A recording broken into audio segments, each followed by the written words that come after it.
So, welcome to LiberalViewer Sunday Live Clip Roundup. Thanks for joining me. I've got about 3 dozen clips on a bunch of topics for what I think should be a really good show tonight.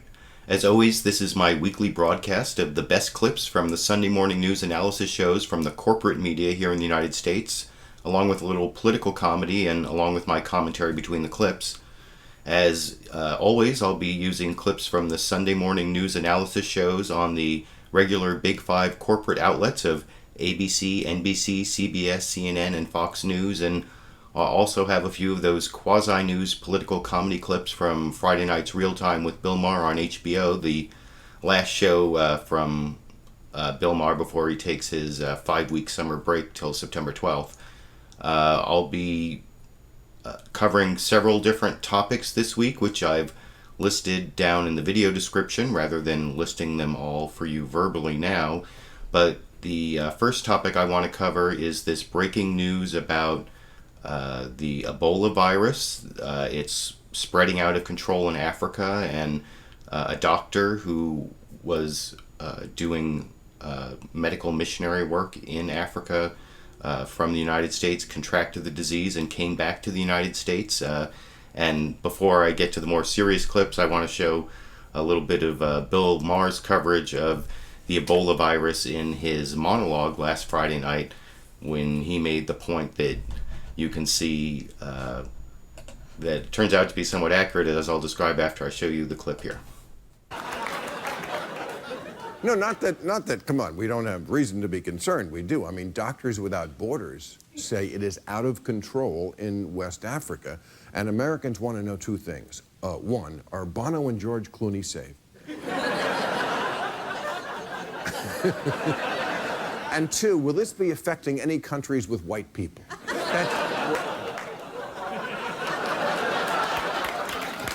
Right.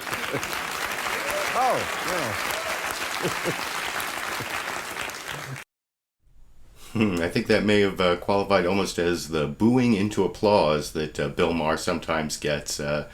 And that's kind of a sad commentary on what the American public likes in their news. But if you watch the coverage of the Ebola virus, the Ebola epidemic on the Sunday morning news shows, a lot of it kind of fit Bill Maher's model there.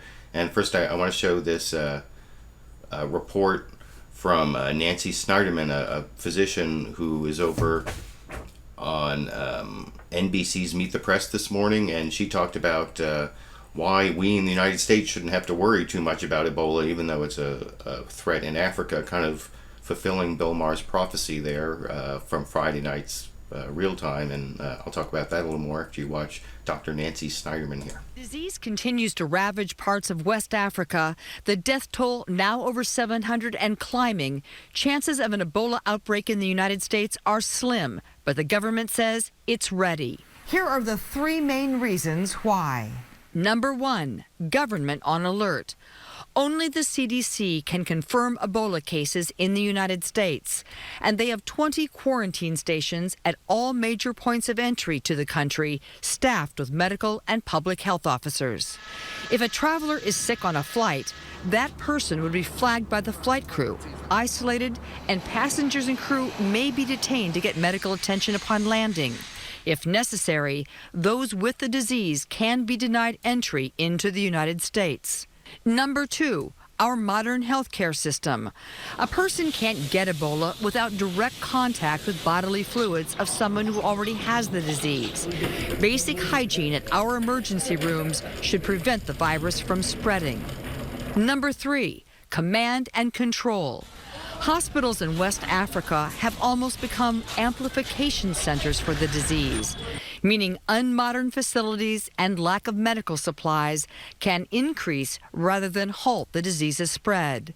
In the United States, the government says there are strong systems in place to find people who are sick, isolate them, and give treatment.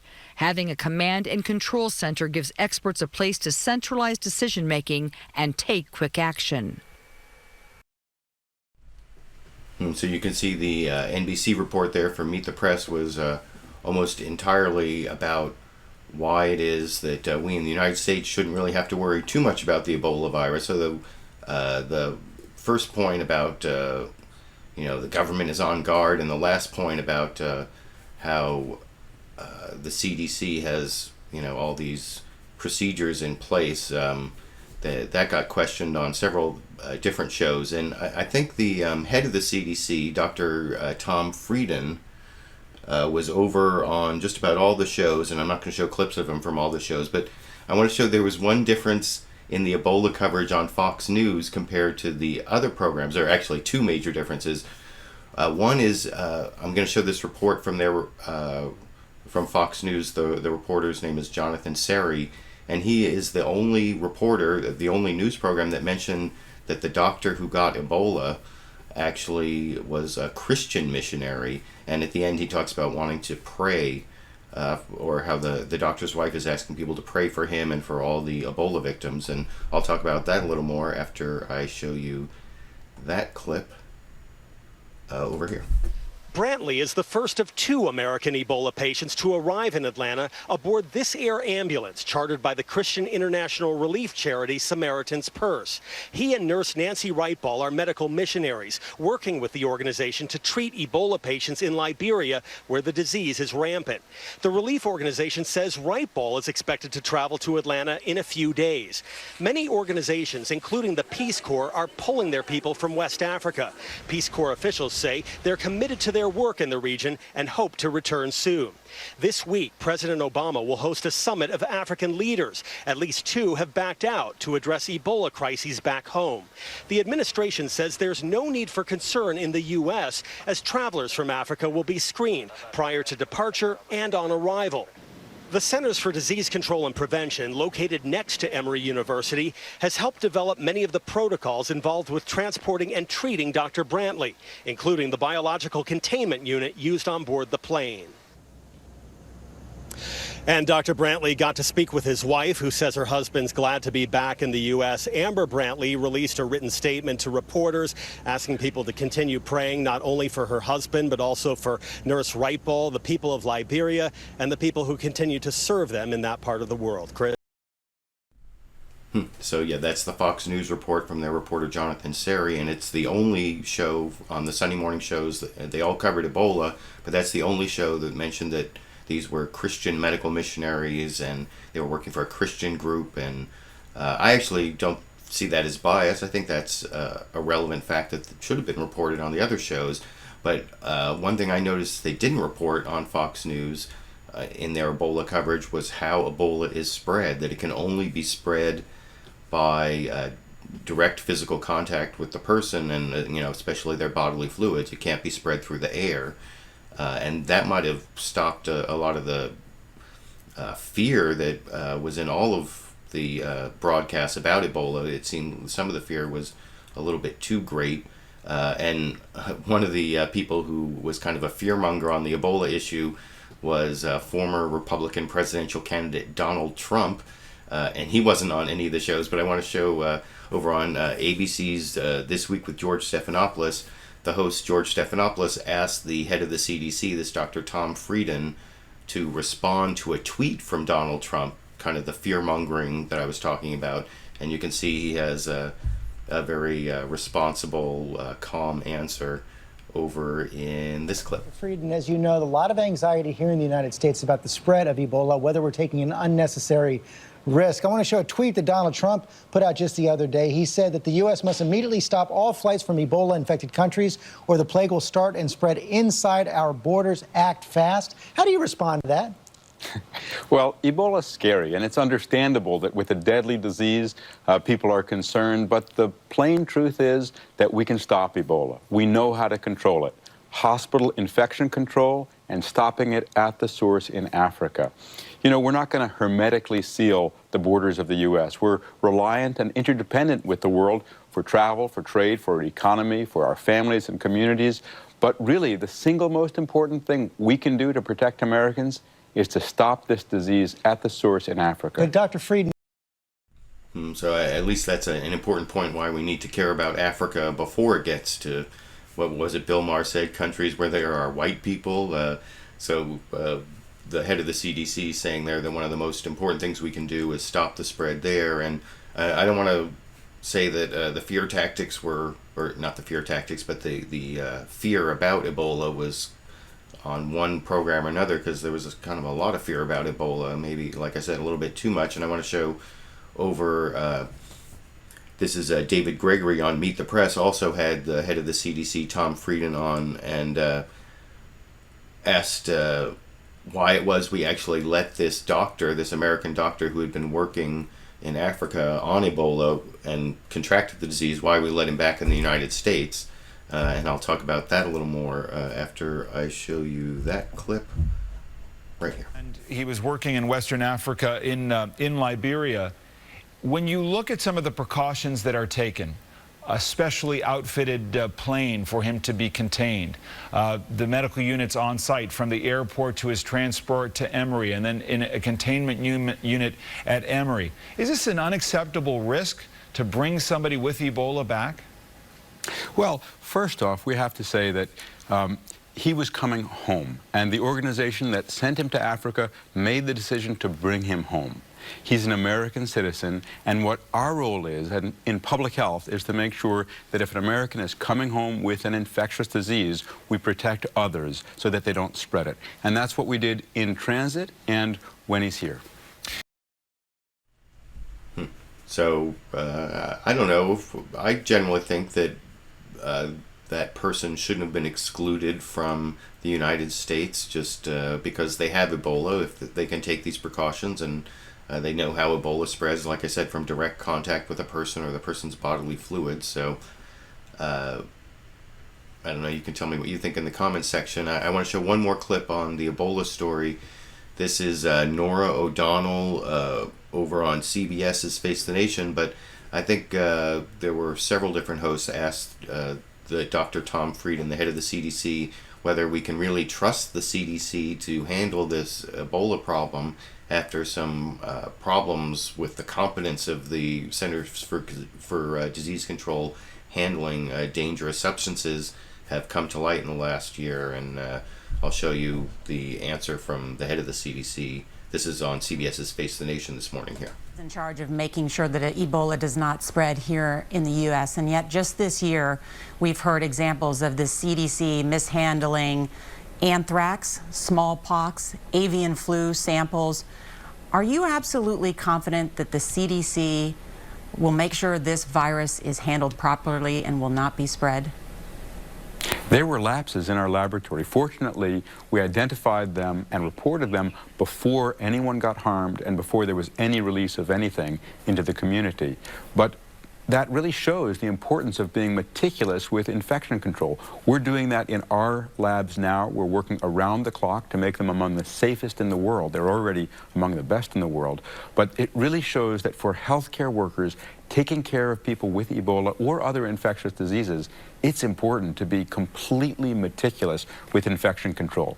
Ebola is not one of the most infectious diseases, but because it's so deadly, the stakes are so high that healthcare workers need to have a healthy fear of what could happen and turn that fear into action to make sure they take scrupulous action, that every single infection control precaution that we recommend is followed.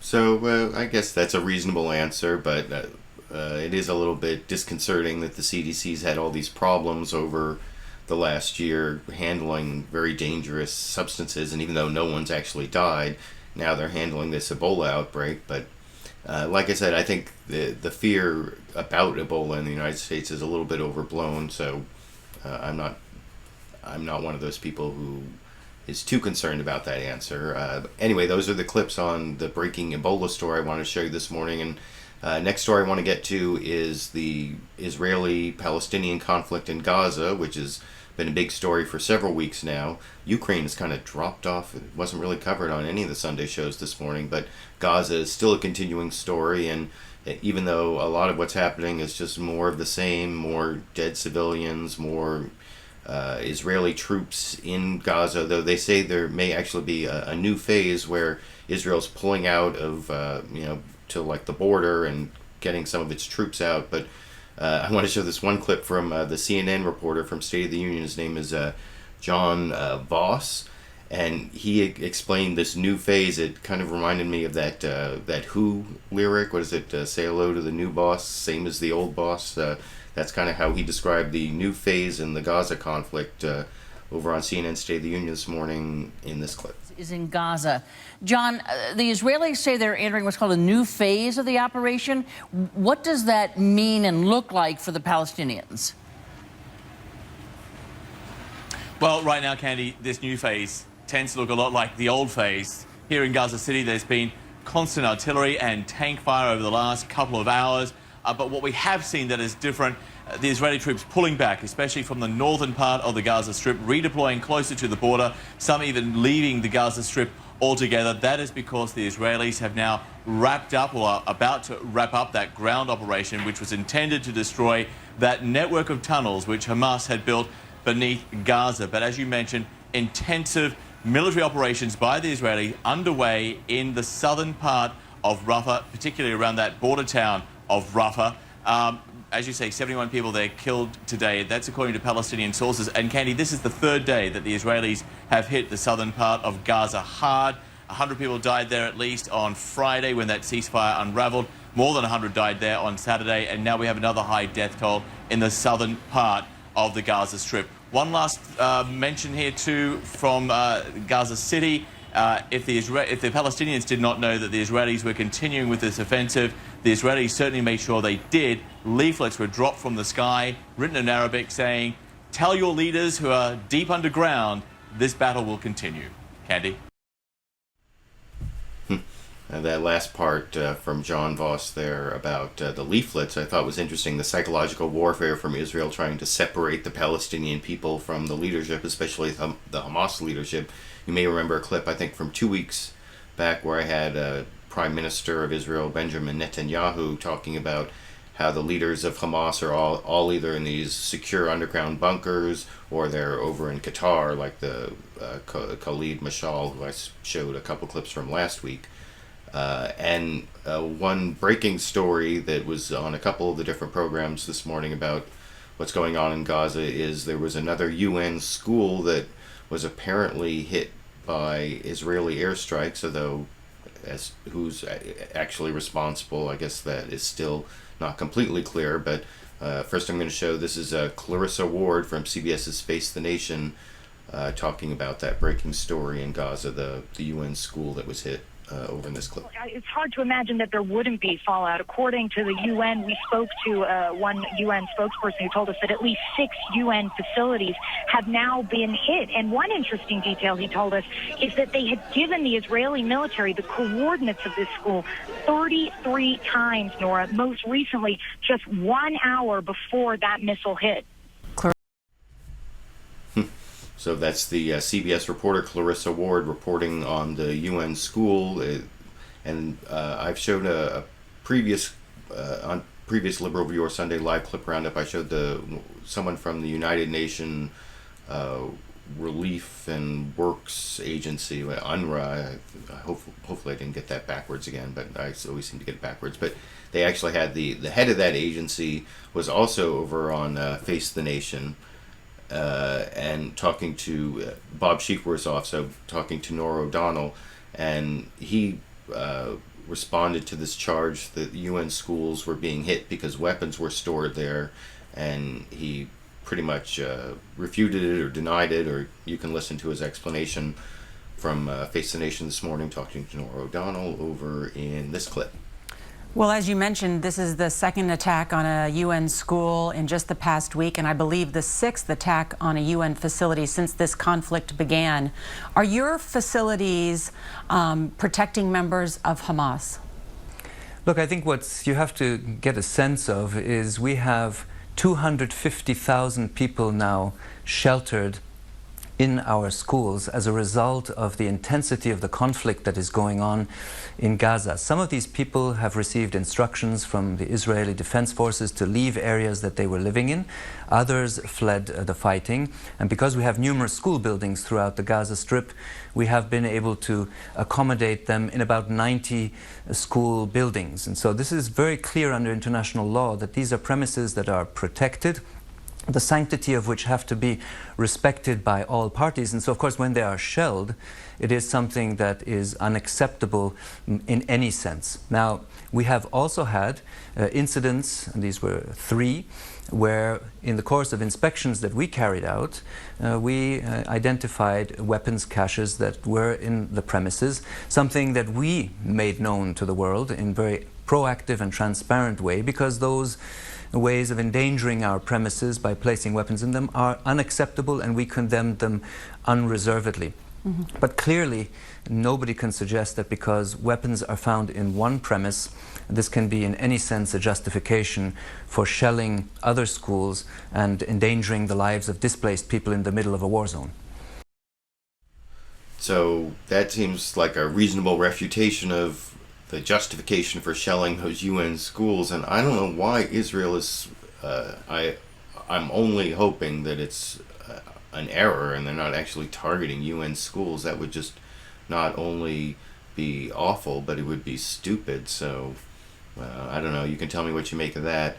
I also want to show a couple clips of David Gregory on NBC's Meet the Press interviewing I guess he would be the Palestinian ambassador to the United Nations if if Palestine was a member state of the United Nations, but they're actually just an observer. So this guy is the Palestinian observer to the United Nations. His name is Riyad Mansour, and David Gregory asked him 3 different times, since he's not from the Hamas wing of the Palestinians, he's from the Fatah West Bank PLO wing of the Palestinians.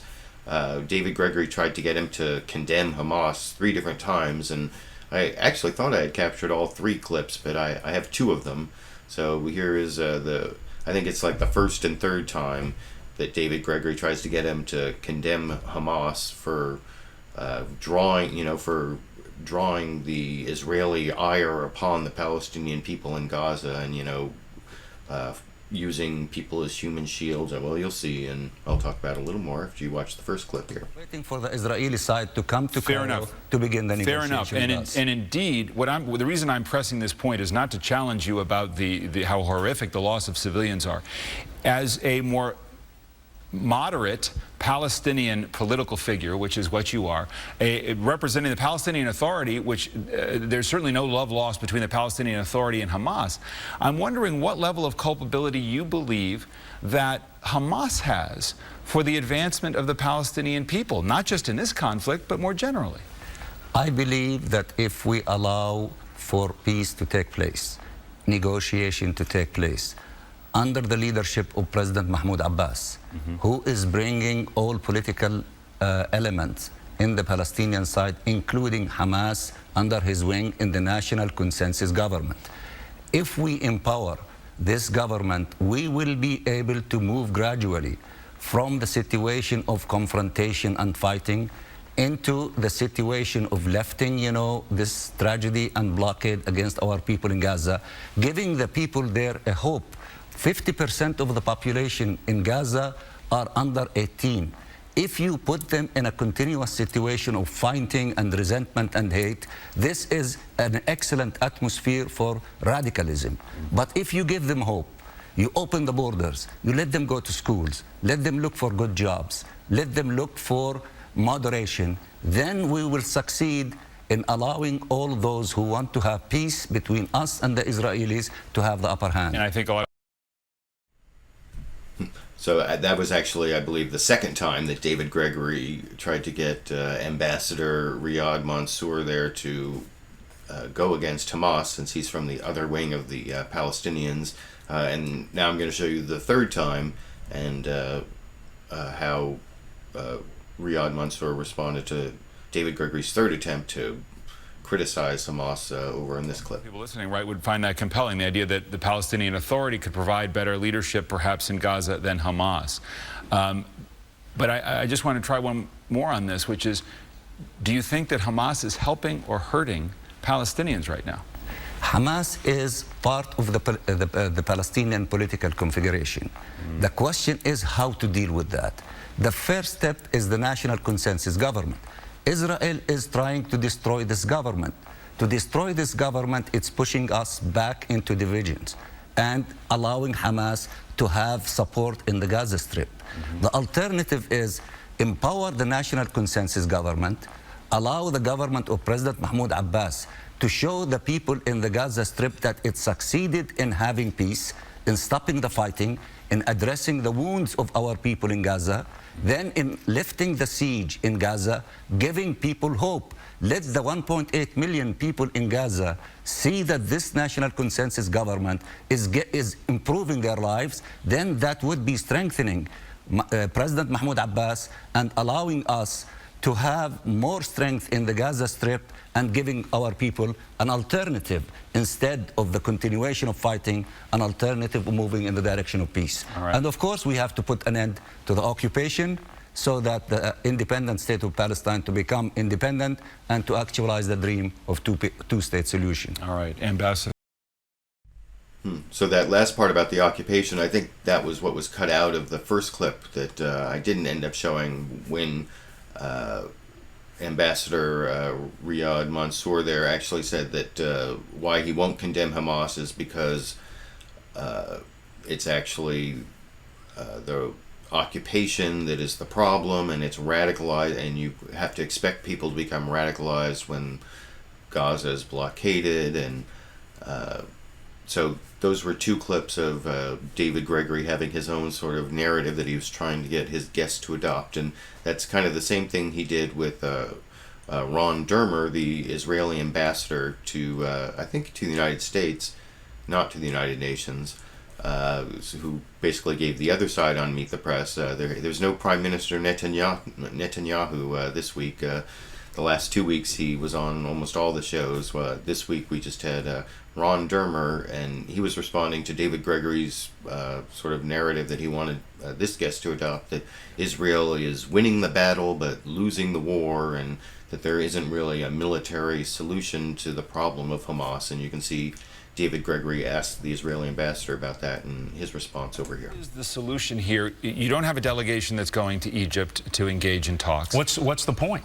Well, I'm asking We've had 7 but is there ceasefires. really a military solution to this? I mean, if you look at Andrea Mitchell's piece in this larger question, which is well acquainted as I am, obviously, with Israel's arguments about its security, are you paying a price here that ultimately endangers Israel's security in the future, inflames not just international opinion against Israel, but certainly within Gaza and the Arab world, to a point where you're losing the larger war, even if you achieve some military objectives right now? No, I don't think so. You have to fight terror. You can't embrace terrorists. That's unfortunately what President Abbas has done. Take the case of Iraq. Do you think the solution of Iraq is to have the Iraqi government just simply include ISIS as a member of the government? Because that's what the Palestinian government just did. They did it 2 months ago. We were very much opposed to it and very upset when the international community basically said, hey, this is a good thing for peace. It's a terrible thing for peace. The road to peace goes over Hamas. It doesn't include Hamas. So is there a military solution to the Hamas problem? Yes. And Israel right now is working very hard to degrade their capability. Degrade? I mean, can you eliminate Hamas? There's a cost for any action that you have. And is Israel willing to pay it? And unfortunately, Israel has many threats. This is not the only threat that Israel faces. We live in a very, very unstable region. But what do you want? So that's one of the clips of Israeli Ambassador Ron Dermer, David Gregory trying to get him to admit that they have to find a non-military solution, and he basically follows up on that same issue in another question to Ambassador Ron Dermer, where he asks, how are you going to empower Palestinian President Mahmoud Abbas over Hamas? And this kind of plays into what I was talking about last week, where that's sort of the hidden agenda behind the whole Israeli action, where they're trying to delegitimize Hamas and disempower Hamas. And I don't know if it's working or not, but I guess this is actually a good question from David Gregory to the Israeli ambassador, is like, how are these actions actually empowering the right people and disempowering the wrong people? And I'll talk about that a little more after I show you that clip here. Very unstable region. But what do you want? If you want the Palestinian Authority led by Mahmoud Abbas to have a greater political say in what happens in Gaza, then how do you achieve that? Do you do it militarily? That Hamas is going to allow him to go in? Hamas was the ones who threw them out. The Palestinian official who sat here forgot to mention that in 2007 there was a coup in Gaza.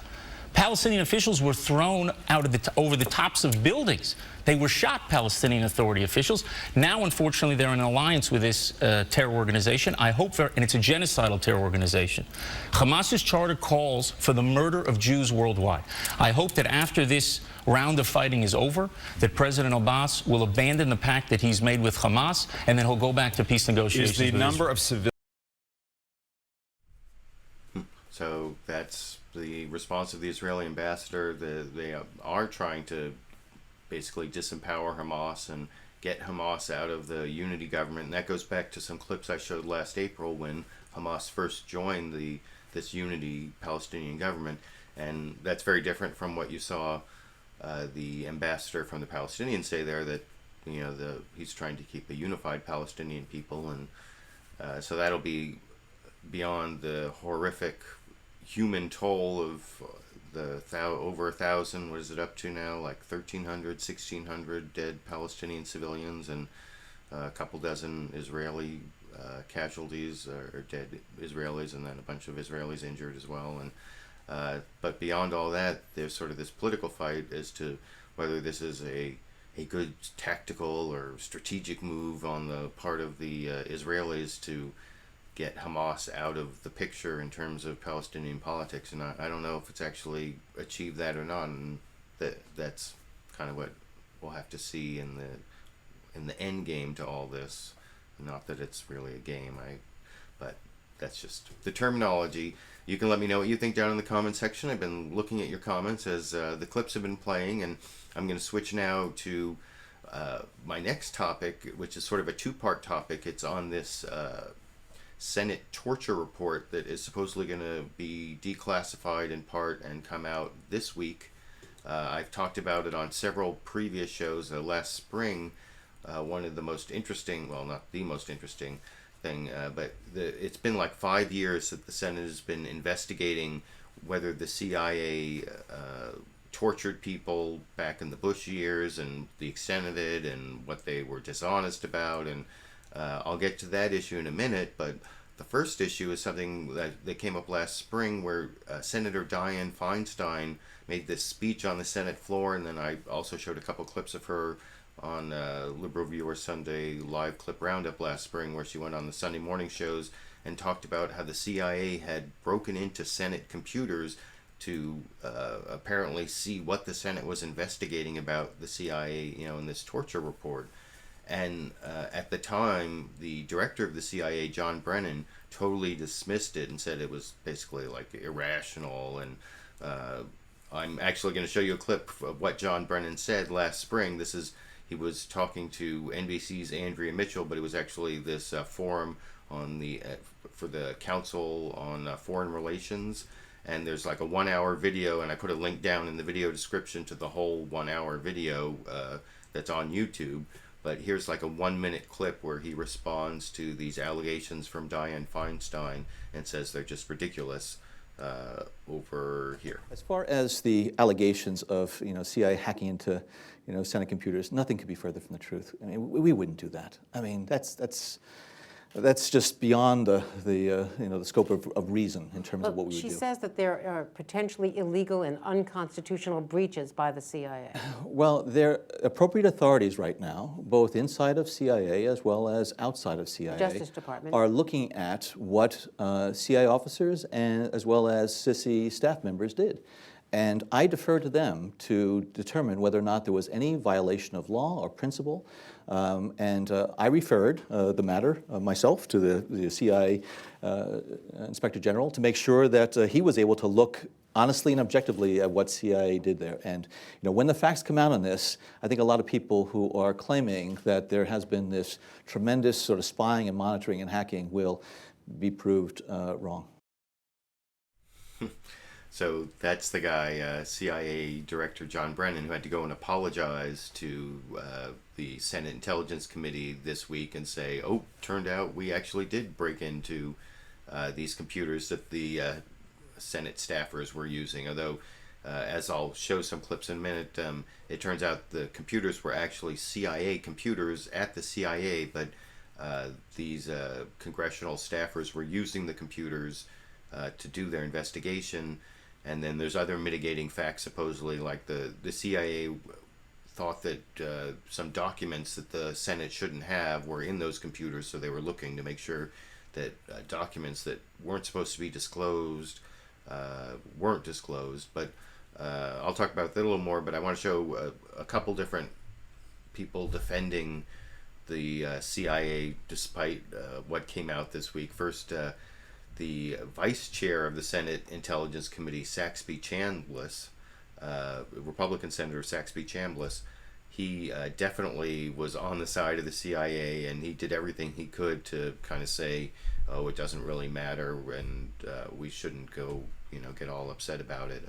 And I'll talk about that a little more after I show that clip. This is, he was talking to Nora O'Donnell on CBS's Face the Nation this morning here.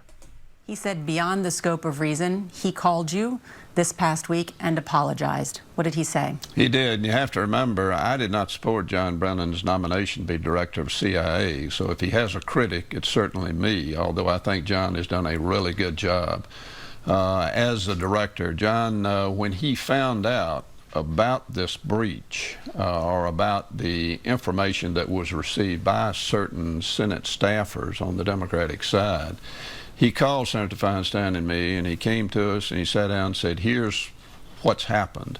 Well, the fact is, we now know he didn't have all the facts. Once he got all the facts, he came back and he did apologize. He was wrong.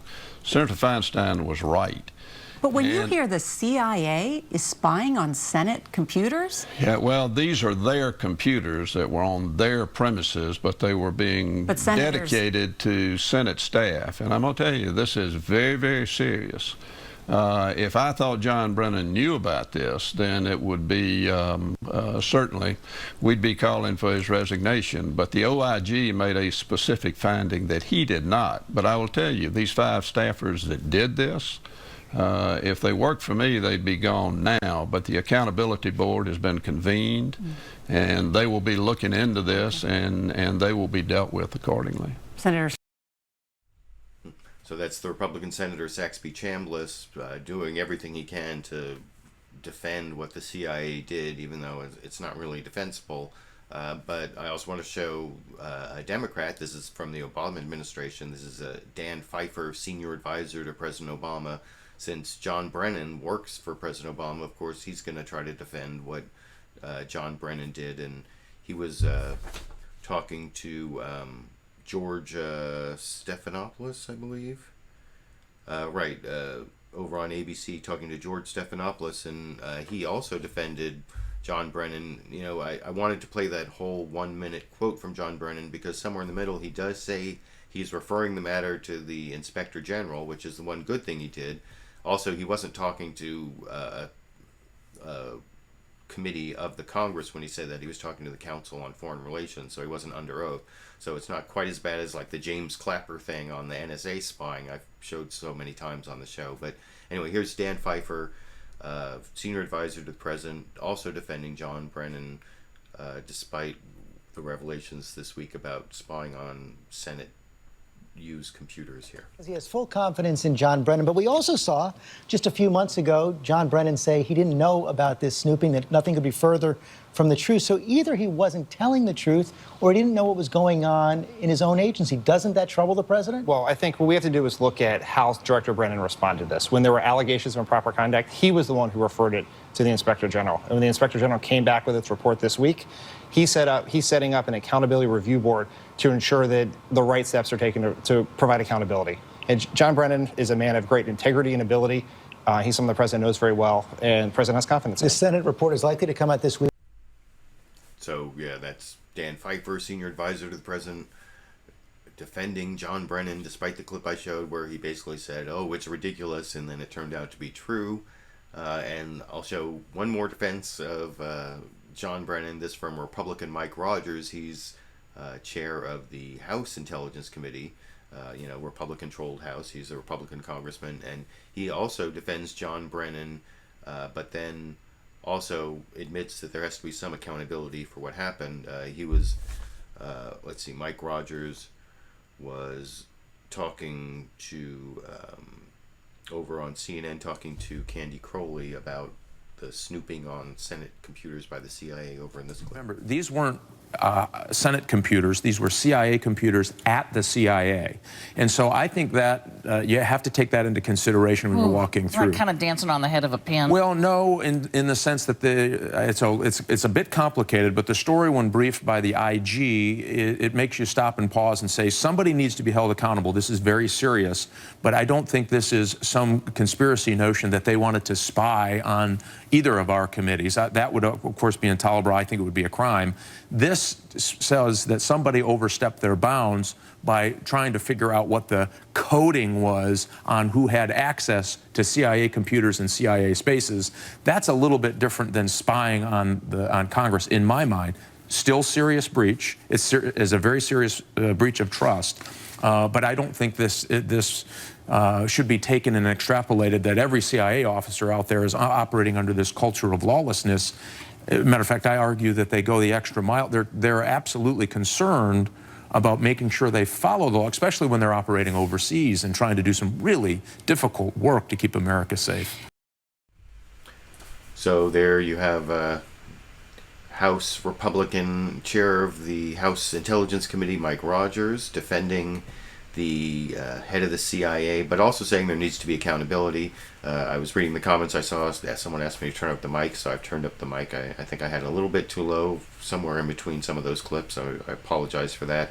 Having shown two different Republicans, Senator Saxby Chambliss and Congressman Mike Rogers, there, both defending John Brennan, and then also the Democrat, or the senior advisor to Democratic President Barack Obama, also defending John Brennan. I want to show an independent senator who caucuses with the Democrats, Angus King from Maine. He actually sounded a lot more skeptical about what John Brennan had done, and he was over on CBS's Face the Nation talking about the CIA snooping on Senate computers, or Senate used computers at the CIA, and first, here's his initial response. Well, first of all, you're right that this has been an ongoing process for over 5 years. I'm sorry, I'm playing the wrong clip there. Let me make sure I got the, I guess, gotta mess up at least once here. Let's see, I should be playing, excuse me, this is CNN's State of the Union, Candy Crowley talking to Maine Independent Senator Angus King in this clip. Thanks for being here. This whole thing started when your committee began to look at the Bush-era anti-terrorism plan of the CIA, looking at what happened there, looking at if torture was committed, did we send folks to other countries to have them tortured there, et cetera, et cetera.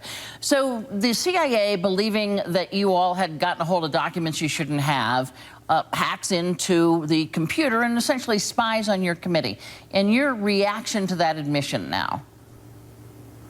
Well, it's shocking, and it's particularly shocking because if you go back to the clips in the spring, Candy, you'll see John Brennan, the chief of the CIA, the director of the CIA, saying this was absurd and nobody should make these kind of irresponsible charges and all of those kinds of things. And now the CIA's own inspector general has confirmed that they did just that they went into the computer system that was supposedly separated and within the control of the Senate committee, and essentially fished around. They even created false identities to pretend to be Senate staff members going into the computers. It was it's not good. I mean, the more important thing is the report itself, but this certainly undermines the kind of trust that you got to have. And here's the deal, Candy. When we do oversight of these agencies, which, by the way, nobody else really watches, we're the only one watching these guys, we've got to be able to rely upon what they tell us. If we can't trust so is an apology the from information John Brennan they're giving. So yeah, that sorry for the mix-up at the beginning of the clip, but that was independent Senator Angus King from Maine, who caucuses with the Democrats, who's also on that Senate Intelligence Committee, and he is talking about how he's much more skeptical of, and even in the next clip I'm going to show from him, he specifically says he isn't even sure whether John Brennan didn't know, whether John Brennan was lying or not. All the other people I showed said that, I showed Saxby Chambliss at the beginning saying, well, one thing I'm glad about is that John Brennan didn't know at the time, and the Inspector General found that, and I haven't read the report, so I don't know whether that's true or not, but here is Angus King talking to Candy Crowley on CNN's State of the Union, and he's much more skeptical as to whether John Brennan knew he was saying something that wasn't true back in the spring when he said this was ridiculous, and I'll show you that clip here. Go ahead. Yeah, I don't think an apology is enough. I mean, and particularly because this had happened several times before. I think we've really got to have some serious discussions with John Brennan, find out what he knew about this when he was making those statements, and what he knew about it at the time. I'm not calling for his resignation, but I'm pretty skeptical right now because it really has undermined the trust between the committee. And if you go back to the report itself, Candy, one of the key findings of the report is they weren't honest with us. They weren't honest with the Congress. They weren't honest with the President, the Secretary of State. They were misrepresenting this program and what it did and how effective it was. And this is serious stuff, again, because we're the only people that are overseeing this outfit, and if we can't trust what they're telling us, we got to talk seriously about what our other options are. So those are the clips I want to show on the first half of this torture story about the CIA spying on these computers that were being used by Senate staffers. But the real story, and what's going to be coming out this week, is hopefully coming out this week, is this report on CIA engaging in torture, and basically that it was worse than we knew up till now, that they inflated the effectiveness and minimized how bad the torture was, and that they were dishonest with the public and dishonest with the Congress, and that is going to be hopefully it will disturb people when it comes out. But first I'm going to show that clip from Saxby Chambliss that I mistakenly started showing before. This is the first clip on the torture findings, where this is, of course, Republican vice chair of the Senate Intelligence Committee, and he is very pro-CIA, and he does everything he can to say that what the majority of the report finds about torture not being effective and that they were dishonest and all that he tries to minimize that and say it's not even true. And I'll talk about that a little more after I show you that clip here. Well, first of all, you're right that this has been an ongoing process for over 5 years now. There was only one vote against proceeding with this program, this investigation. When it was authorized in 2009, that was my vote. I thought it was a mistake then. I still think it's a mistake. There's a theory on the part of the Senate Democrats, who are the only ones that carried out this investigation, that these enhanced interrogation techniques were used against detainees both inside Guantanamo as well as outside Guantanamo, and that no significant information was obtained as a result of the use of those enhanced interrogation techniques. Now, that is absolutely wrong, and you're going to be able to see from the report itself, as well as from the minority views that we have put together, as well as a response from the Central Intelligence Agency, that information gleaned from these interrogations was in fact used to interrupt and disrupt terrorist plots, including some information that took down bin Laden. So now I'll be interested to see if there is any evidence. That's not what the majority report is going to say. And I have never seen good evidence that torture works. You get some good information, but it's always mixed in with bad information, and it's hard to tell the difference between the good and the bad information, because people will basically say whatever they think is going to make the torture stop the soonest, even if it's not true. I made several videos over the years about torture and about how torture wasn't responsible for getting bin Laden. I didn't have time to put a link down in the video description, but if you're watching this as a recorded show, I should have a link down there to at least one video about torture not working, maybe 2 or 3, and specifically about torture not getting bin Laden. But I want to show one more clip from Saxby Chambliss. CBS's Nora O'Donnell confronts him with basically what's been leaked about what's going to be in the report. The Washington posted an article basically saying what I said before, that it's going to show that the torture was more severe and less effective than what we've been led to believe, even what we've been led to believe in the past. But Saxby Chambliss denies it, as you'll see over in this clip. The Washington Post reports that your committee's 6,000-page report accuses the CIA of systematically misleading government officials on the severity of the methods and their effectiveness. A senior official saying, quote, "You come away with the sense that this was pathetically futile." Was torture futile? What was done here by the White House as well as by the CIA was go to the Department of Justice early in the process, and you have to remember CIA is not geared up to do detention and interrogation, but because of the nature of this war, because of Al-Qaeda being involved, they were given the challenge of putting together a detention and interrogation program. They went to the Department of Justice, said, okay, what can we do? What legally can we do? They were given legal opinions as to what they could do, and in their opinion, they didn't violate that. There will be some allegations of going above and beyond. But your minority report, you say, will show evidence where some of these enhanced interrogation techniques or torture did yield useful intelligence. Absolutely, and there, you know, the term torture is being used by the critics of the program. I think that term is going to be disputed both by the folks who were involved. Waterboarding is one of the specific issues that was investigated by the Department of Justice from the standpoint of does it comply with the Geneva Convention, and they made a determination that it is authorized, that it is not torture. Well, that's because those legal memos were bogus. One of them was from John Yoo, and I'm going to show this very ironic quote from John Yoo when it comes to immigration later. But that whole idea that the torture was justified, and I mean, it is pretty bogus. And President Obama had this press conference this last week where he made this quote, you know, "We tortured folks." And, you know, he said it was wrong, but he also made this argument that we shouldn't be too sanctimonious in hindsight. And the last clip I want to show on torture is from CNN State of the Union with that independent Senator Angus King, who I said caucuses with the Democrats. Candy Crowley confronted him with this clip of President Obama saying, you know, we shouldn't be sanctimonious in hindsight, and we should understand, you know, the pressure they were under. And then she asked this Senator Angus King, you know, so what?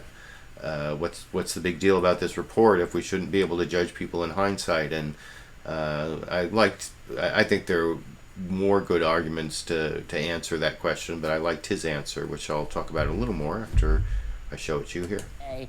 And here is one of the things he said that caught my attention. It's important for us not to feel too sanctimonious in retrospect about the tough job that those folks had. And a lot of those folks were working hard under enormous pressure and are real patriots. So, Senator, it seems to me before this report is released, the question will be sort of, so what? If you have a package of documents that shows that the CIA lied to you all about what it was doing, that it did, in fact, torture people under the definition that most people would see as torture, or your definition of it, what happens to this report other than the, oh, well, now we know? Well, I hope it goes way beyond that. That's why I voted to declassify it. I think it's an object lesson to future presidents, future intelligence agencies, future Congresses about how things can get off the rails, how things can go awry. And by the way, I wrote my own sort of supplemental views to the report. And when they become public, I said something similar to what the president said. These people were under tremendous pressure right after September 11th. They didn't know what the future of the threats were. They thought there were going to be follow-on attacks. And also, the other piece is, we talk about the CIA did this. The CIA is thousands of people. They're really good people. I've met them around the world. They're doing dangerous jobs. They're patriotic. And it bothers me that this whole thing is tarring the whole agency. It was a relatively small number of people. I got to run. Senator. So even Senator Angus King there was not completely critical of the CIA. He tried to mitigate it somewhat by saying it was, a few bad apples and they were under a lot of pressure. And I don't know. It's one of the things that really disturbs me about the Bush years is I thought the United States really fell pretty far in a disturbing way when we engaged in that activity. And as to how far it went, I guess we'll find out when this report comes out, redacted somewhat, hopefully this week or sometime soon, and I'm sure I'll be covering it again on LiberalViewer Sunday Live Clip Roundup. But, excuse me, speaking of issues that I've covered again and again, I want to play some clips on immigration now.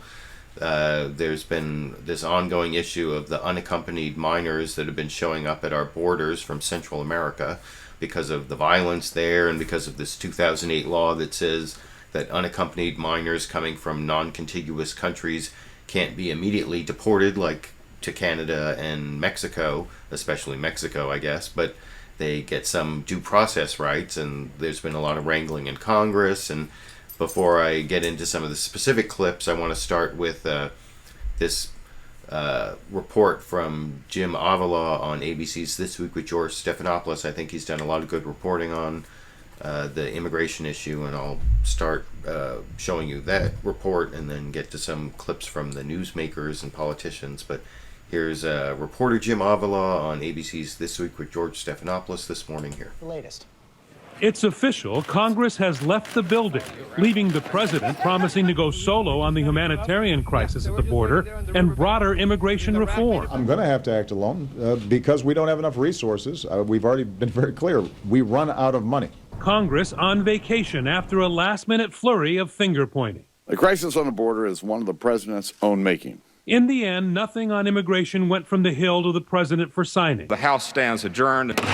And 1,500 miles to the southwest along the Rio Grande, there is no vacation.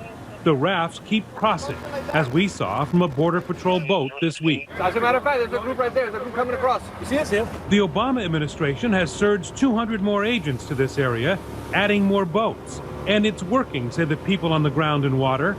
Unaccompanied minor crossings are down by half in July. What do you see? The numbers have gone down recently. Is it because the message is getting across? I wouldn't know about the message getting across, sir. All I can say is that I think what's been doing is that the more patrols that are out here, the more the local agencies have been helping out. The refugees keep coming. Many moms and their children, often kids by themselves. This 17-year-old girl came, she says, because of the gangs at home. The violence over there doesn't allow us to go to school. That's why we're coming over here. This type of effort on the border is expensive, and so are the new facilities being built to humanely hold the moms and kids while they await asylum hearings. The Border Patrol and ICE say they will run out of money by the time Congress comes back 36 days from now. That's enough time for another 5,700 children to cross the Rio Grande River alone. For This Week, Jim Avila, ABC. So that Jim Avila report for ABC's This Week with George Stephanopoulos, I think it did a good job of reporting on the congressional inaction and also giving sort of the human side there with being right on the border and showing some of the actual refugee children and their stories.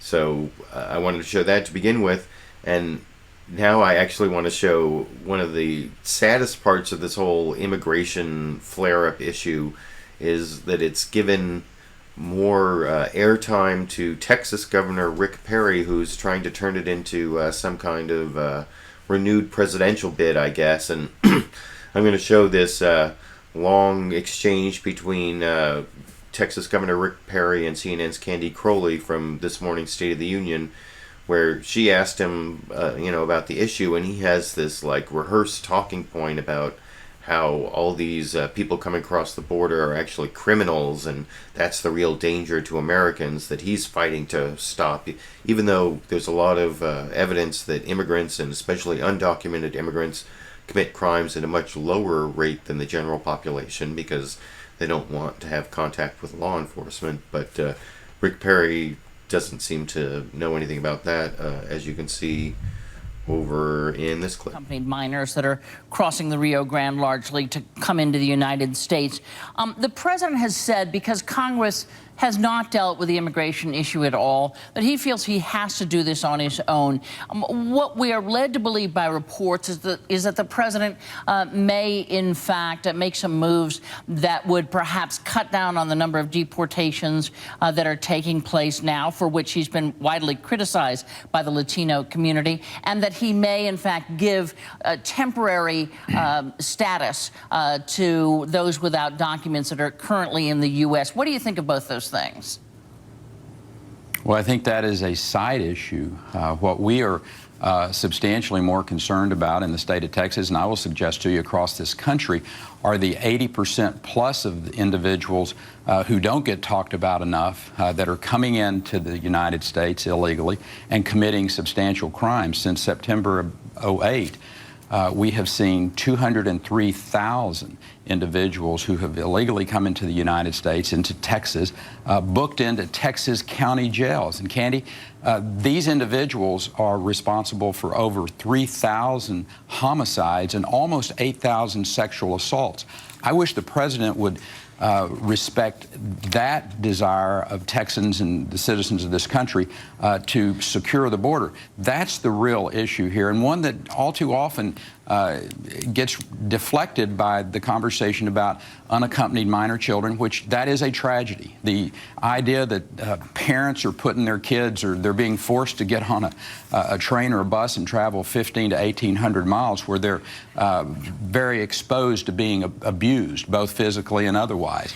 But the fact, from my perspective as the governor of Texas, it's the reason that we are deploying 1,000 National Guard troops so that the people of the state of Texas will feel that at least the leadership in the state of Texas is doing something to try to make their community safer. And that is Governor, my goal. I intend to continue to be focused on that as we go forward.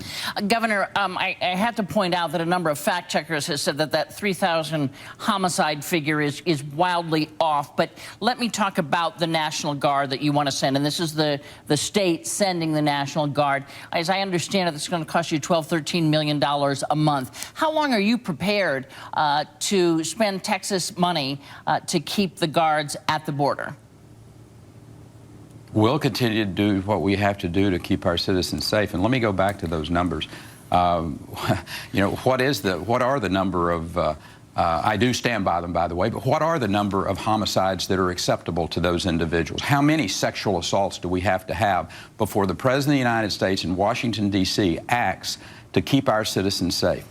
That border is not secure, and we see it every day, not just in Texas, but I will suggest to you the other 47 contiguous states of individuals who are committing crimes against our citizens. It's time for us to secure that border. So, you see how Rick Perry spent all that time memorizing those numbers? I think he may have spent time memorizing the fact that there are 47 contiguous states to Texas. I don't know. You can let me know what you think in the comments, but that whole trope there, or his whole talking point or set of talking points demonizing immigrants, and he got in trouble in the Republican primaries when he tried to run for president last time because he endorsed tuition for undocumented immigrants, for in-state tuition for undocumented immigrants in Texas, and he said that those people, the people who don't have compassion for undocumented immigrants don't have, or have some problem with not having a heart, or I don't remember the exact quote from him in the Republican primaries, but that was one of the things that really got him. So I guess he's gone way overboard on they're criminals, they're rapists, I hate them, and it's kind of sad. I also want to show a few clips from Fox News Sunday where they covered the immigration issue because they had Senator Marco Rubio. In honor of Senator Marco Rubio, I'll do a quick little Marco Rubio there. Chris Wallace had him on, and actually I thought asked him some fairly tough questions. The first question that Chris Wallace asked Marco Rubio, he basically showed him this quote from the Wall Street Journal, which is also owned by the same company that owns Fox News, and that basically said that the Republicans have shot themselves in the foot on immigration, that they've cast themselves as the party that wants to try to deport the most children, and got Senator Marco Rubio, Republican senator from Florida, got his reaction to that Wall Street Journal quote over in this clip. Passed two measures on Friday, one to make it easier to deport those unaccompanied minors on the border, the other to block the president from deferring any more deportations. The conservative editorial page of the Wall Street Journal criticized what it called deportation Republicans. The GOP again gave the country the impression that its highest policy priority is to deport as many children as rapidly as possible back from wherever they came. Is that the message that Republicans need to be sending Hispanic voters, sir? Well, I don't think that's an accurate assessment of what's happened here. We have a very serious situation on the border, an unsustainable situation on the border that cannot continue. The only way to address that is to address the root causes of what's happening. And the root causes are a combination, of course, of violence and instability and poverty in Central America. But it's also, according to the president of Honduras, ambiguities in our laws. And those ambiguities began in 2008 with a very well-intentioned law to prevent human trafficking and address it. And then it continued in 2012 with the president's Deferred Action Program. And the combination of those two things has allowed trafficking groups to go into these communities in Central America and tell people that America has some special law that's going to allow them to come here and stay. And that's serving as a lure that's driving this crisis.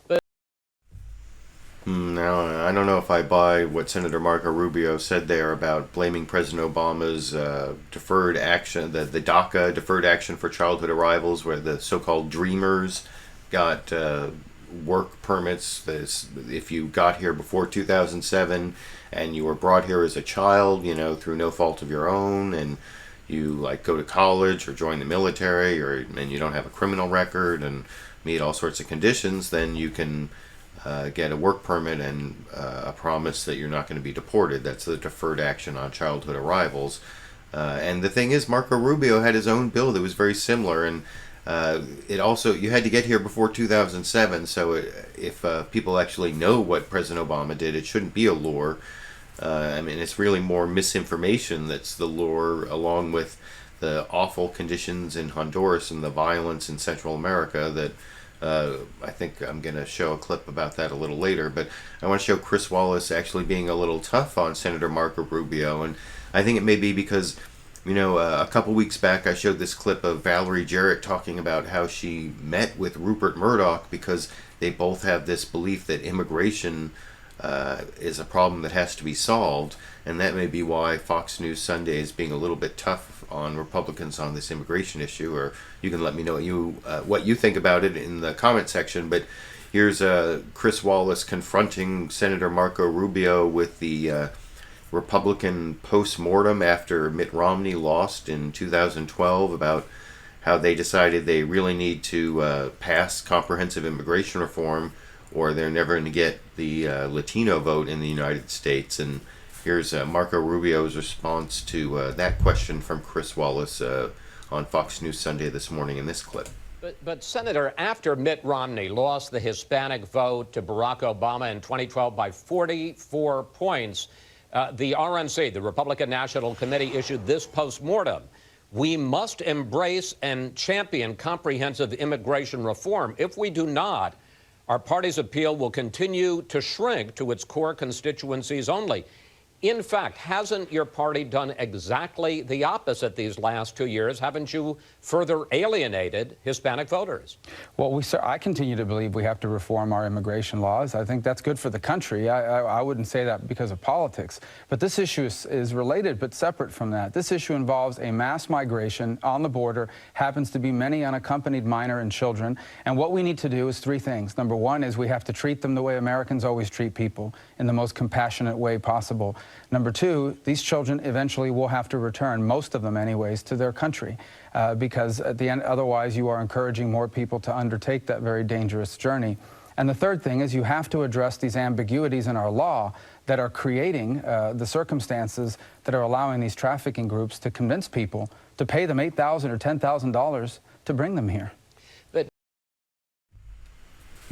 And I want to show one more quick, well, not that quick, clip of Chris Wallace questioning Senator Marco Rubio. This is questioning him about his flip-flop on the immigration issue, because, you know, Marco Rubio was one of the senators who actually sponsored the bipartisan comprehensive immigration reform bill that had all this extra money for border enforcement, and then also had this long, circuitous 12 or 15-year process that people actually would have a path to citizenship if they paid all these fines and did all this stuff and waited like 12 or more years. And anyway, then eventually Senator Marco Rubio, because, well, I don't know, you can decide for yourself whether it's because he lost popularity with the Republican base, he came out against his own bill, sort of, and Chris Wallace asked him about that, citing his poll numbers specifically.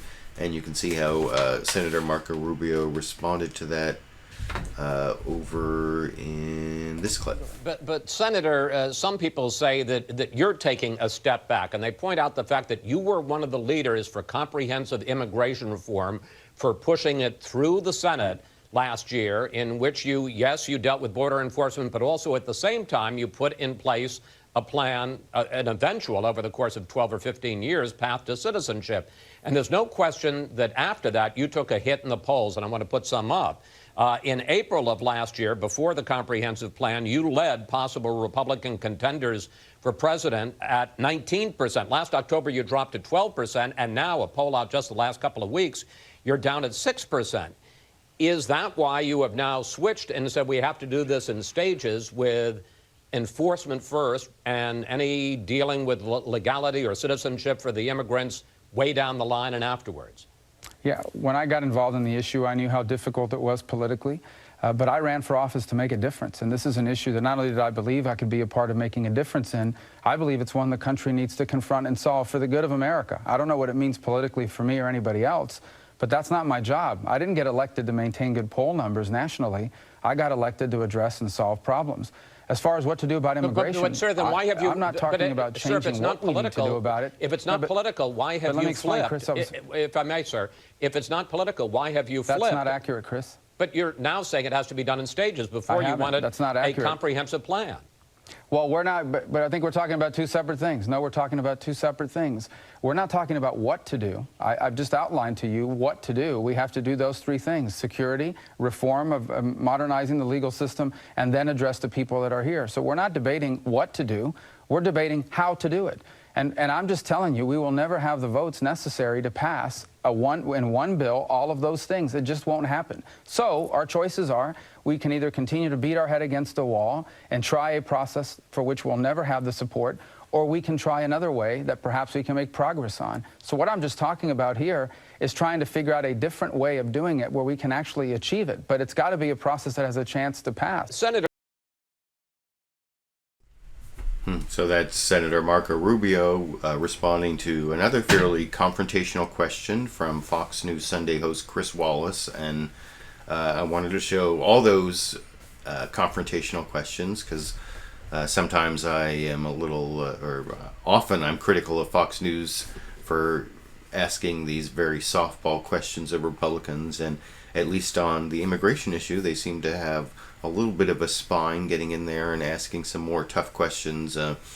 The last few clips I want to show on the immigration issue are on the news. I talked about this a little last week on the show, that President Obama may respond to congressional inaction by taking some executive action that would give the deferred action status to more people. You know, I talked about how these people who came before 2007 and were under the age of 16, brought by their parents through no fault of their own, and didn't have a criminal record, you know, the so-called dreamers. That's about 500,000 people who he gave this deferred action status to by executive action. Well, now he may give deferred action status to up to 5 million people, you know, the parents of those dreamers and some other people who have similar status. So it could be, you know, almost half of the 11 or 12 million estimated undocumented immigrants in the United States would have this deferred action status. So that possibility exists. And first I want to show a clip from Dan Pfeiffer, that senior advisor to the president, was over on ABC's This Week with George Stephanopoulos. And George Stephanopoulos asked him if it was actually a violation of the law for the president to give this deferred action status to so many millions of undocumented immigrants. And here's Dan Pfeiffer's response over in this clip. Providing, even if he hasn't made a final decision yet, providing effectively no deportation for up to 4 or 5 million immigrants. How do you respond to the arguments of those like John Yoo, who said this: if President Obama can refuse to enforce an entire class of laws, such as the immigration law, against millions because he dislikes the policy, why can't the next president unilaterally lower tax rates by refusing to prosecute anyone who only pays a 20% income tax when Congress requires 33%? What's the limiting principle here? The limiting principle is the law, and the president specifically asked what he can do under the law. Now, in 2012, he took a step to protect a class of individuals, the Dreamers, young immigrants who came here through no fault of their own, and that was done within the confines of the law. Now, the Republicans last week took a vote to deport all of those people back to countries that most of them don't know or remember. And that, I think, speaks to the challenge the president has, is we need to address the situation both on the border and broader immigration system. So he's going to do what he can, but under the confines of the law. And it'll be in September? It'll be at the end of the summer. Finally. And I actually agree with what Dan Pfeiffer said there. As a lawyer, I believe that there is a lot of discretion that the executive branch has, especially written right into immigration law. There's a lot of discretion. And I want to show another clip on that issue, also from ABC's This Week with George Stephanopoulos, where they had Congressman Joaquin Castro from Texas, a Democratic congressman, and he responded to the same argument about whether President Obama had legal authority to grant deferred action to so many people, because he's one of the Democrats who's been advocating for the president to take that action. And you heard Dan Pfeiffer say there that they may actually do it by the end of the summer, maybe September, end of the summer. Anyway, here's a Democratic congressperson defending that action over in this clip. Seems to be prepared to go forward on these executive orders to expand the number of undocumented immigrants who will not be deported. And we heard Dan Pfeiffer say the president hasn't made a decision, but it is true that you and others are pushing the president to expand this as far as possible. Correct? Oh, absolutely. Look, I mean, the fact is, George, somebody's got to be working in Washington, and the president is ready to act on immigration reform. The Congress has now had several years, but especially the last two, to do something, and Republicans have failed to move on it. So he will do everything within his power and within the law. But that's the question. Is it really within his power to expand this by 4 or 5 million immigrants? Well, absolutely. Remember, the way that he expanded, or that he introduced DACA was deferred action on the students and others by not prosecuting them. And he can do the same thing for other folks as well. Look, I don't know. Yeah, and I agree that the president has a lot of prosecutorial discretion, especially in the area of immigration, because it's written into the laws that Congress has passed. Not the law the House of Representatives passed this last week, but that will never become law. And then the final clip I want to show on this whole immigration issue, also on whether the president has the authority to grant deferred action to millions of people, which he may or may not do. Some people say it's actually this ploy to get Republicans to talk about impeachment, and at least in regards to Republican Congressman Steve King over on Fox News Sunday this morning. That ploy worked because he was definitely baited into saying he would at least consider impeachment if the president went ahead and gave deferred action to so many millions of undocumented immigrants. And I'll talk about that final immigration clip after I show it to you here. White House officials now say, and they really have been teeing this up, that now it looks like the president will take some major executive action over the course of the summer or right after Labor Day, and may even consider deferring the deportations of millions of more illegal immigrants. Congressman King, if he does that, if he goes ahead and unilaterally decides to defer deportations of millions of immigrants, what are you going to do about it? Well, none of us want to do the thing that's left for us as an alternative. But if the president has decided that he's simply not going to enforce any immigration law, or at least not against anybody except the felons, which essentially he has done already, this is a broader group of people. I think Congress has to sit down and have a serious look at the rest of this Constitution, and that includes that I word that we don't want to say. And I only say that now on this program because I want to encourage the president, please don't put America into a constitutional crisis. Please don't do that. There's too much at stake in this country to be deciding that you can take over the Constitution and write it at will. But you're saying that if he were to do that, then impeachment would be on the table.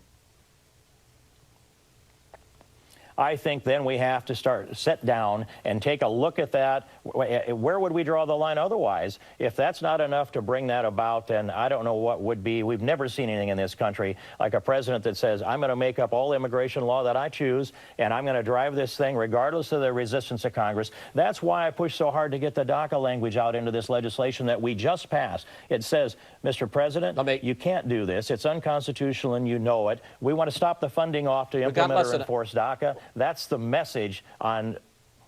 We got no.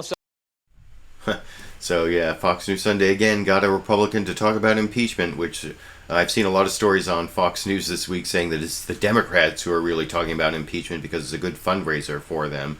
But the weak version of impeachment is this Republican lawsuit against the president, and I didn't want to show a lot of clips on that, but I want to show this back and forth. First, this is also from Fox News Sunday. Chris Wallace confronts the Democrat who they have on, Hakeem Jeffries, a Democratic congressperson, with some text of the Constitution, and Hakeem Jeffries gives him this really good constitutional law answer about how the Supreme Court has interpreted the legislative powers to give a lot of deference to the executive to enforce and administer and implement the laws. And as a lawyer myself, what he says is completely true. And then there's this weak response from Steve King, who I just showed there, talking about the lawsuit against the president, and I'll talk about that a little more after I show you that clip here. The president says that he's just doing his job when he helps people, but let's take a look at what the Constitution says. Article 1, Section 1 says all legislative powers herein granted shall be vested in a Congress of the United States. Article 2, Section 3 says the president shall take care that the laws be faithfully executed. Congressman Jeffries, if you read the Constitution, there's no blank check there that the president can help people the way he wants to. Well, there's no blank check, but that's not what the president has done. This lawsuit is clearly baseless in law or in fact. Under the Take Care Clause of Article 2 of the Constitution, as interpreted consistently by Supreme Court justices, including Chief Justice Rehnquist, the president has the clear discretion to administer, implement, and enforce the law. And as it relates to the Affordable Care Act, that's clearly what he has done. He has not amended the law.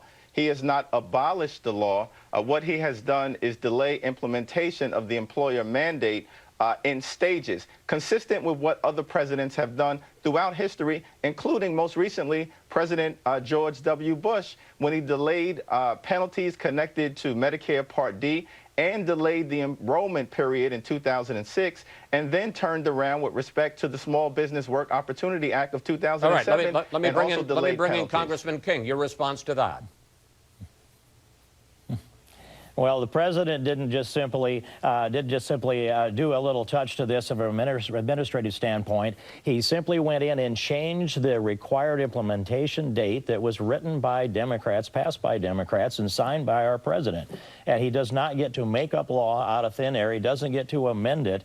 The Constitution is very clear. Take care that the laws are faithfully executed. And if Hakeem really thought that this was right, then why wouldn't the president accept Congress's offer to fix this law and delay the employer mandate? I don't know any reason for that, for the president to simply give the back of the hand to Congress. And he stood before Congress at the State of the Union address, and he said, I will enact laws. He said, I'm going to do it with my ink pen. His cell phone and ink pen quote compressed into his State of the Union address, and Democrats led a standing ovation to cheer the president for taking away Article I authority in the United States Constitution. All right. Well, I think Representative Hakeem Jeffries there had a lot better argument than Representative Steve King. You can let me know what you think down in the comments. I think the Republican lawsuit against the president is frivolous, as I discussed a few weeks back on my LiberalViewer live Sunday clip roundup show. But having shown this like big fight between the Republicans and the Democrats, possibly even this lawsuit that may even go to impeachment, although that seems even too stupid for the Republicans. I want to show this discussion between Bill Maher and independent candidate Ralph Nader, former independent candidate for President Ralph Nader, about whether Republicans and Democrats are really too much the same. And Bill Maher first asked Ralph Nader, said that he was right about that, and then later sort of argued with him about whether it was completely true. But first, here's Bill Maher agreeing with Ralph Nader that the premise of, I guess Ralph Nader has a new book out, and his premise is that there are 25 things that Republicans and Democrats won't do that 70% of Americans want them to do because big corporations are against it. And anyway, here's Ralph Nader's explanation in response to Bill Maher's question in this clip. Wrong guy. But your point was the Democrats and the Republicans are too alike. And you're saying in this book, which there's a lot of truth to that. You're saying it's corporations the ones who pit the left and the right against each other, and therefore they're the winners, right? Yeah, it's divide and rule. The old tactic, thousands of years old. They try to get red state, blue state, liberal, conservative, right, left. And they do disagree on a lot of things, like reproductive rights, school prayer, balanced budget amendment, things like that. But in this book, I show 25 areas where left, right, that means a large majority of the American people agree. And a lot of these issues are off the table, the Republican and the Democrat. They don't want to talk about it, whether they're running for election or not, like cracking down on corporate crime, a fair day's pay for a fair day's work, restoring the minimum wage, at least to $11, $12 an hour, which is what it would have been if it was adjusted for inflation. And so, well, I don't know any conservative that likes a pay or die healthcare system.